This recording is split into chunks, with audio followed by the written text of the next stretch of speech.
l'aéroport à Québec. Le 5 à 7 avec DH, Martine et Mal. Radio X.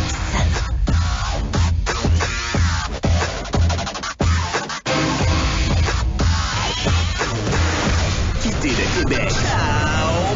On parle avec un Québécois ou une Québécoise quelque part sur la planète. Loin d'ici, loin en Titi. Vendredi, c'est quitter le Québec.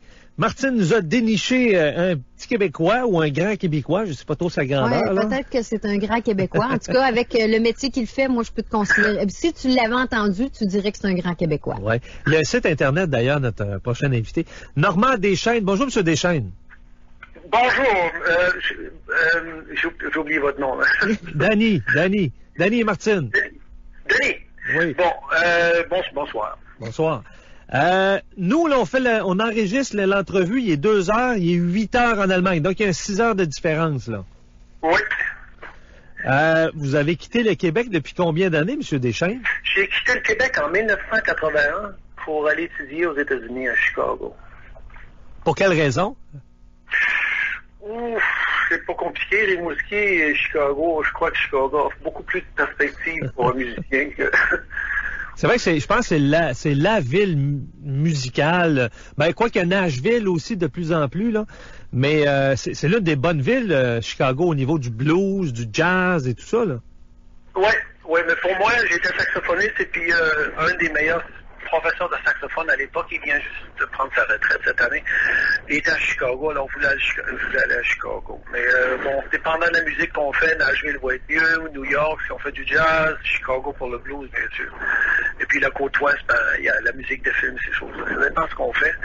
Mais les 4 villes que je viens de nommer sont pour la musique sont plus importantes que les autres aux États-Unis. Bon, quand un Québécois quitte Rimouski pour s'en aller aux États-Unis, est-ce qu'au début, là, quand on arrive à Chicago, je suppose que c'est une ville très impressionnante? Ouais, ben, j'étais pas très vieux, 7 millions d'habitants, avec, comparé à Rimouski, 50 000, oui, c'était assez impressionnant, oui.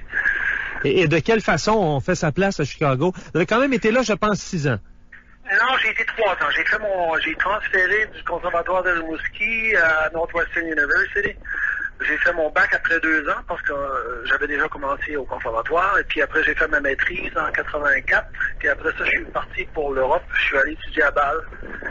J'ai fait une autre maîtrise de 84 à 86. Et puis après ça, je suis allé à Würzburg. Würzburg, c'est en Allemagne, c'est dans le sud, en Bavière. C'est dans une région qui s'appelle la Franconie. Ça appartient à la Bavière. Quoique les Bavarois ne considèrent pas ça comme la Bavière, mais c'était une ville de 150 000 de population avec une très grosse université. On m'a offert un chargé de cours au Conservatoire supérieur en 1986 et puis je suis resté là jusqu'en 2002. Je suppose que vous avez très jeune, vous aviez le goût d'aventure parce que au nombre de pays que vous avez fait, vous êtes parti depuis un sacré bout de temps. Vous semblez pas être un homme qui s'est accroché dans les fleurs du tapis. Là, vous êtes un grand débrouillard, là. Non, j'avais le goût de l'aventure. Vous avez choisi les bons mots. J'avais le goût de l'aventure. Je l'ai toujours eu et je l'ai encore d'ailleurs. J'aime bien voyager, j'aime bien voir d'autres pays et puis je vais en vacances si souvent que possible. Oui, bon, c'est ce qui m'a poussé à partir, c'est le goût de l'aventure. Mais en même temps, il y avait une passion qui vous animait avec la musique, là. Ça, c'est pas à dénigrer. Non, c'est la passion qui me motivait. Bien sûr, c'était de devenir musicien et puis d'en voir le plus possible. Je ne vais pas regretter ce que j'ai fait à date. J'en ai vu beaucoup. Quelles sont les différences entre les États-Unis comme Chicago versus l'Allemagne? Quand on arrive là, l'adaptation, la façon de vivre, quelles sont les différences, là? Entre les États-Unis et puis l'Allemagne, il y avait la Suisse, c'est ça, c'est comme partir de matelas très confortable et tomber sur le ciment parce que les Suisses, ils sont un peu...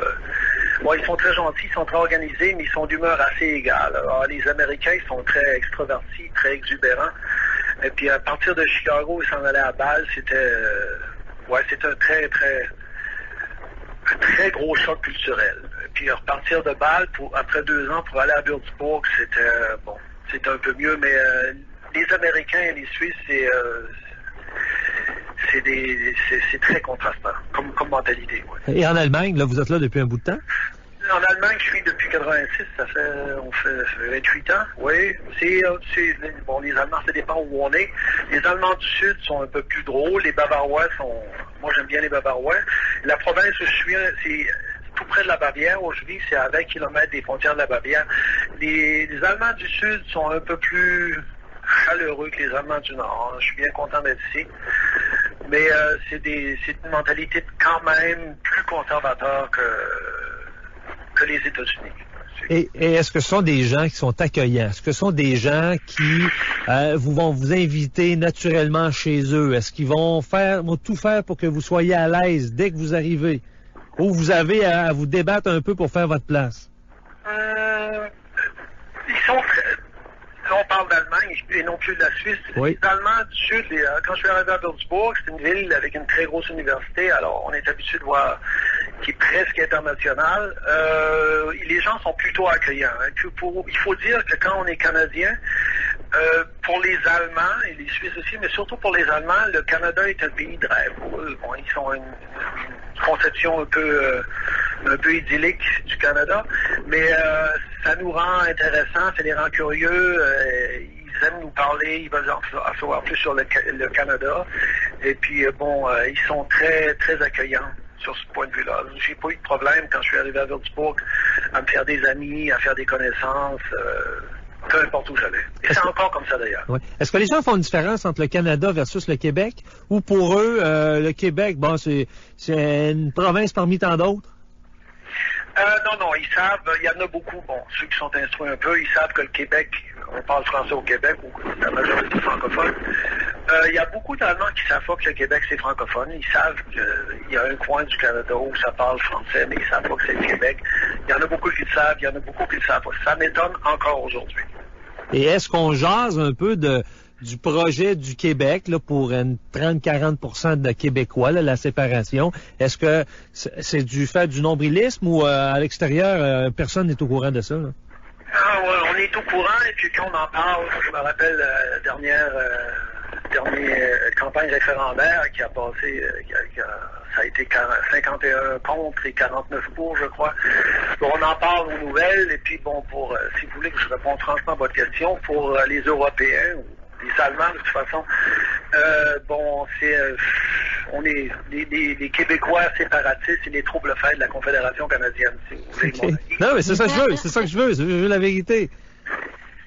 Vous voyez ici en Europe, on est 28 pays entre-temps qui se sont unis. Et puis les Allemands vont en Italie parce qu'ils aiment les Italiens. Les Italiens viennent en Allemagne parce qu'ils aiment les Allemands. Moi, je suis allé en Espagne parce que j'aime bien l'Espagne. Les gens se visitent parce qu'ils s'aiment. Alors que les Québécois séparatistes, ils sont pas capables de s'entendre avec une couple d'anglais. C'est la mentalité. C'est comme ça qu'on voit le Québec séparatiste. On n'est pas encore séparés, mais c'est la façon qu'on voit le Québec en ce moment ici en Europe. C'est ce que j'ai pu constater depuis 28 ans, en tout cas. Là, ce que je comprends, vous vivez bien de votre métier, là. Ce que ce serait peut-être impossible à faire, à moins d'être un enseignant à Rimouski ou à quelque part d'un conservatoire ici au Québec, là. Vous vivez bien de votre métier, là. J'ai toujours vécu assez bien de mon métier, mais ce qui m'a plu le plus, c'est que j'ai vécu d'une façon diversifiée de mon métier. J'ai enseigné dans une université, j'ai enseigné dans des écoles, ce que je fais encore d'ailleurs. J'ai fait beaucoup de théâtre, ce qui serait pratiquement impossible aux États-Unis ou au Canada. J'ai fait 74 productions différentes de musicals, des opérettes dans plusieurs théâtres dans le sud de l'Allemagne. J'ai fait 1500 représentations de théâtre entre 1987 et 2004. Alors j'ai fait, puis j'enseignais, je jouais, j'ai fait de la musique de chambre. Là, je dirige des harmonies, puis j'enseigne la clarinette, la flûte traversière et le saxophone. Mais je fais toujours toutes sortes de choses. La semaine dernière, on m'a demandé si je pouvais faire la musique pour un vernissage dans une je cherche mes mots. Là. Hey, monsieur... Une exposition dans un musée. Je fais toutes sortes de choses. C'est presque pas possible de vivre d'une façon aussi diversifiée du métier de musicien au Québec, aux États-Unis. Monsieur Deschamps, vous ne savez pas comment je suis heureuse qu'on vous parle. Parce que cette semaine, mon animateur... Je te vois venir, Martine. Oui, écoute, quand j'ai une porte qui s'ouvre, je fonce. Tu l'appelles. Alors, Monsieur Deschamps, mon animateur cette semaine... a eu la mauvaise nouvelle de son fils, là, il avait perdu sa flûte à bec, puis le lendemain, il avait son examen. Puis là, Danny, ici présent, disait, ben, à quoi ça sert, la flûte à bec? C'est d'une perte de temps, les jeunes n'aiment pas ça. Puis moi, je m'obstinais avec lui, puis je me dis, ben, voyons, c'est comme un avant-goût de la musique. Je me dis qu'on a des virtuoses de musique. Puis là, je faisais référence à Metallica, parce qu'ici, à la station, on écoute beaucoup ce genre de musique, puis des légendes du rock aussi. Mais je disais, ben voyons, j'ai dit, les musiciens, ils ont commencé par la flûte à bec, c'est ce qui leur a peut-être donné le goût de jouer de la musique. Alors, on a un professeur au bout de la ligne qui pourrait expliquer à mon animateur, c'est quoi l'utilité de faire de la flûte à bec quand les jeunes... Pourquoi s'obstiner à faire de la flûte à bec au lieu de la guitare, mettons, là, qui est beaucoup plus populaire puis qui est beaucoup plus internationale? En fait, la flûte à bec peut-être aussi, là, mais il me semble que l'utilité est plus grande avec les guitares. Bon, la flûte à bec, moi, je connais pas un instrumentiste avant, que ce soit un trompettiste, un tromboniste, un clarinettiste, un oboïste, flûtiste, saxophone, peu importe l'instrument avant, j'en connais pas qui n'ont pas commencé avec les flûtes à bec. La flûte à bec, c'est un instrument qui est petit et qui est assez petit pour qu'on mette des petites mains d'enfants de 5 ou 6 ans dessus, et ça fonctionne. C'est pour ça qu'on fait tous la flûte à bec, avant d'avoir les mains assez grandes pour jouer de la clarinette, du saxophone, de la flûte traversière. Bien qu'aujourd'hui, on fait des instruments, des flûtes traversières, des clarinettes plus petites pour les enfants. Mais quand même, ces instruments-là sont quand même trop gros pour des enfants de 6 ans qui veulent apprendre un instrument avant. Donc, on leur apprend les rudiments de la musique avec un instrument qui est plus adapté à eux. C'est un peu ça, le rôle. Là. Mais je veux pas... Le bec, c'est ça. Oui, bon. Non, c'était juste pour taquiner Danny, parce qu'on a eu une prise de bec là-dessus, puis je me suis dit, tant qu'à avoir un virtuose de musique, on va en profiter. Ben oui, c'est bon. Vous savez, ici... on parle beaucoup d'économie, là. Il y a eu... En passant, est-ce que vous avez suivi la campagne électorale au Québec, même si vous êtes en Allemagne? La dernière, non. Faut dire que j'ai pas eu contact beaucoup avec mes deux frères qui vivent à Québec depuis quelques mois d'ailleurs. Et quand on se parle, on s'est pas parlé des élections. Ils étaient quand c'était les élections? Non, ça vient de passer, là. Ça a été... Ça fait peut-être 2 semaines là, que le vote est passé. Les libéraux sont de retour au pouvoir, là. Ah bon? Après un petit 18 mois où le Parti québécois avait pris la pôle. Mais l'économie a été durement frappée en Europe. Est-ce que vous l'avez ressenti aussi en France? En Allemagne, c'est-à-dire? En Allemagne. En 2008, on s'en rendait compte, oui, mais moi, je suis dans un coin de l'Allemagne où l'industrie marche très bien, surtout la région où je suis. On s'en est rendu compte, mais ça repartit en remontant avant que ça soit, avant que ça fasse vraiment mal. 2008-2009, si vous parlez de cette période-là, oui, on s'en est rendu compte, mais les Allemands, ils sont travailleurs. Ils s'arrangent pour que leur business tourne bien. Ouais, puis il y a des belles marques d'auto, là, Audi, Volkswagen, BMW. Bon, je dois en oublier. Mais là. Ça, c'est ce qu'on connaît d'eux, mais il y a autre chose là, aussi. Oui, il y a des Volvo comme la mienne d'ailleurs. Ouais. Et je pense qu'on est très fiers de nos véhicules en Allemagne. Oui, un peu trop. Ça fait des différences de prix qui sont trop grandes à mon goût. C'est pour ça que j'ai une Volvo d'ailleurs. Ah oui, c'est très élevé le prix des automobiles en Allemagne? Oui, c'est pas très élevé. C'est que si on les achète de première main, par exemple, ce que j'ai l'habitude de faire ou des démonstrateurs, les voitures allemandes, vous les avez nommées, Audi, BMW, Mercedes, ils sont toujours plus chers qu'une Volvo, par exemple. Ouais. J'aime bien les Volvo, je suis un amateur de Volvo. Ils sont beaucoup plus chers dans cette catégorie-là que les voitures allemandes, que les voitures qui sont pas allemandes. Ouais. Monsieur Deschênes, si moi je quitte là, demain matin, je vais passer un mois en Allemagne, qu'est-ce qui va me sauter aux yeux dans les 30 premiers jours? Ça dépend où vous allez. Oui. Le sud et le nord, c'est pas pareil. Oui. C'est deux mentalités absolument différentes. Et puis bon, il y a un petit coin dans le milieu aussi qui a une mentalité propre à... Je parle de Cologne, là, et puis... Et vous avez vécu le mur, ça fait combien d'années, là? Ça fait longtemps. Ça fait- Le mur, ça fait longtemps, mais je l'ai vécu C'est très ça. bien parce que je travaillais dans un théâtre. Ah, vous l'avez vécu. Oui, c'était la dernière ville avant la frontière de République démocratique allemande. Et puis, oui, bon, on a été envahi par... ça traversait, il y avait des embouteillages incroyables. Il fallait partir 6 heures à l'avance pour aller jouer au théâtre, pour arriver en temps. C'était... Oh. Est-ce qu'on le rappelle à chaque année? Est-ce qu'on souligne l'anniversaire à chaque année de cet événement qui La est... chute du mur de Berlin. Ouais, hein? ça a été tout un Oui. événement, ça, oui. Oui, c'est le 3 octobre maintenant, c'est la fête nationale de l'Allemagne unifiée, c'est le 3 octobre, pour Ouais. remémorer la chute du mur. Hey, parlez-nous un peu des conditions météorologiques en Allemagne où vous êtes dans le sud. Ça ressemble à quoi? Avez-vous un hiver? On a un hiver. Cet hiver, on n'a pas eu, par exemple. Moi, je n'ai rien contre. Là. Et surtout quand j'entends les températures que vous avez eues encore la semaine dernière, il faisait moins 20, moins 16 à Rimouski. On a eu un hiver doux, mais habituellement, dans la région où je vis, on a 4 saisons. OK. Un hiver avec de la neige de fin novembre à fin février. On a un printemps qui est déjà un printemps à mi-mars. Et puis on a un été. Alors, on a vraiment quatre saisons très diversifiées. Ça fait moi je m'ennuie pas du Québec pour ce qui est de la température. Mais qu'est-ce qui vous manque du Québec? Pas grand-chose. À part mes 2 frères, ma mère, la famille un peu, mais là, avec le téléphone, Internet... Skype et compagnie, là, il y a moyen de... ça coûte moins cher de téléphoner. Il y a Skype, il y a toutes sortes de choses. Alors, le contact est là. Mais... Mais le matin, quand vous vous réveillez, là, M. Deschênes, le matin, quand vous vous réveillez, vous vous sentez comme un Allemand, comme un Québécois? Je suis devenu, tout le monde me le dit, je parle encore l'allemand avec mon accent n'est pas français d'ailleurs, mais avec un léger accent, on entend ça. Mais je me sens plus allemand que québécois. Bien qu'il y ait un proverbe allemand qui dit, vous pouvez sortir le paysan du village, mais vous sortirez jamais le village du paysan. Ça veut dire que, vous m'écoutez parler, là, je parle encore avec l'accent québécois, j'ai pas parlé, on perd pas ça. Pourquoi vous ne perdez pas, parce que je suppose que votre conjointe est allemande?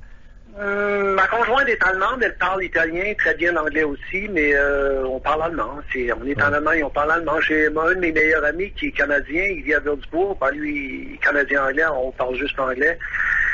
J'ai des amis allemands qui ont vécu aux États-Unis, alors on parle anglais pour le pratiquer, enfin. Mais le français, je le parle une fois par mois, 15 minutes, une demi-heure, quand mon père m'appelle, quand mes frères m'appellent, quand ma mère m'appelle. Félicitations, parce que vous avez quand même un bon Québécois, un bon français encore. Ben oui. Je vous admets que je suis encore très nerveux.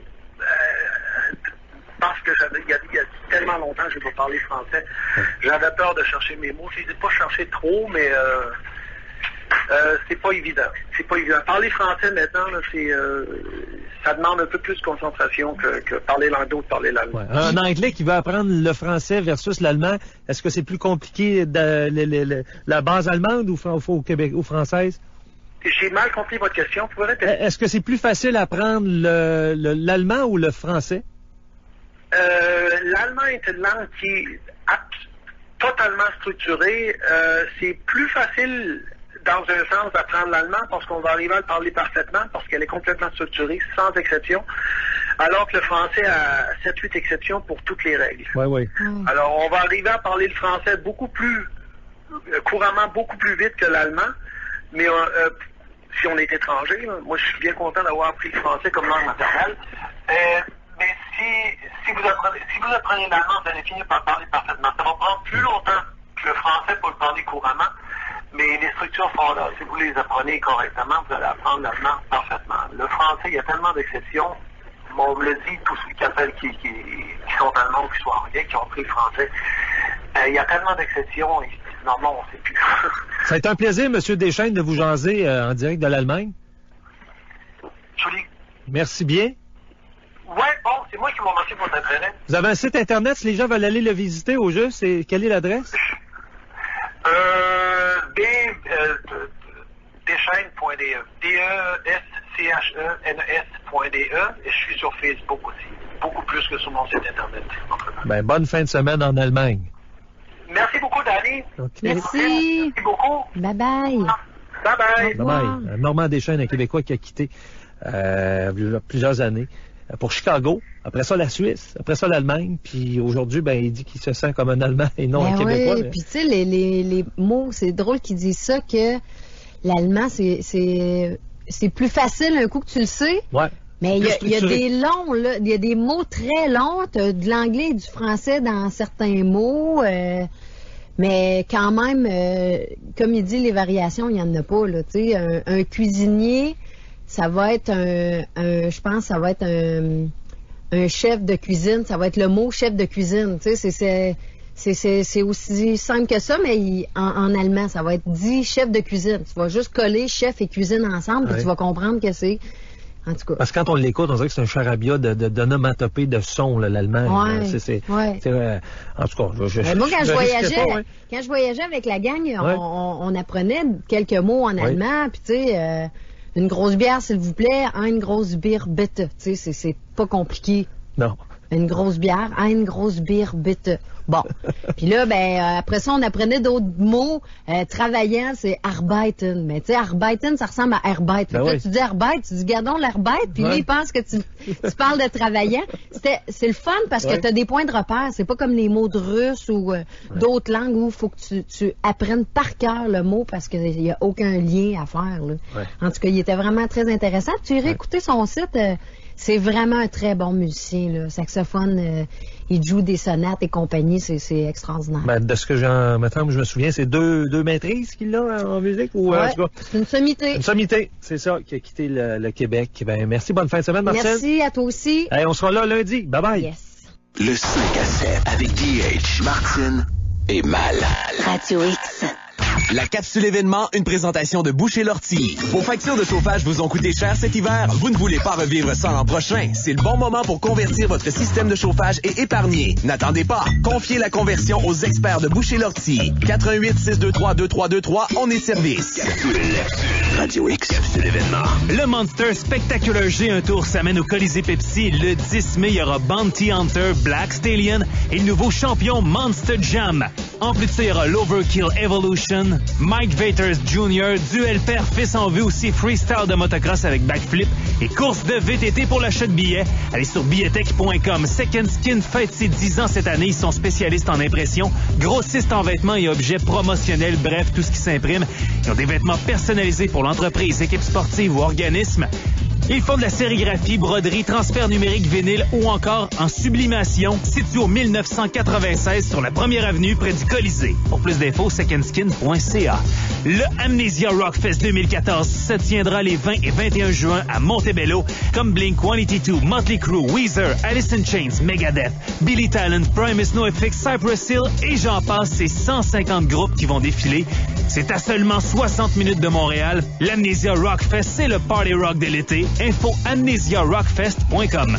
Et finalement, les 15 et 16 juin, ainsi que les 4, 5 et 6 septembre, c'est le spectacle intemporel de Mesmer. Il y a plus de 140 000 billets qui ont été vendus. C'est un retour triomphal d'Europe. Encensé par les critiques, c'est drôlement mystérieux. C'est l'expérience d'une vie à ne pas manquer. Pour plus d'infos et l'achat de billets, sallealbertrousseau.com. Une maison de rêve flambant neuve dans le prestigieux quartier Sylva à Lac-Beauport à partir de seulement 320 000. Pincez-vous pas. C'est vraiment ce que vous propose Construction du Sous-Bois. Vous avez un budget plus modeste? Devenez propriétaire d'un jumelé à Charlesbourg à partir d'aussi peu que 188 000 $. Oui, c'est possible avec Construction du Sous-Bois. Choisissez parmi plus de 500 terrains et profitez de tous les services sous un même toit. Au service de vos rêves depuis 25 ans.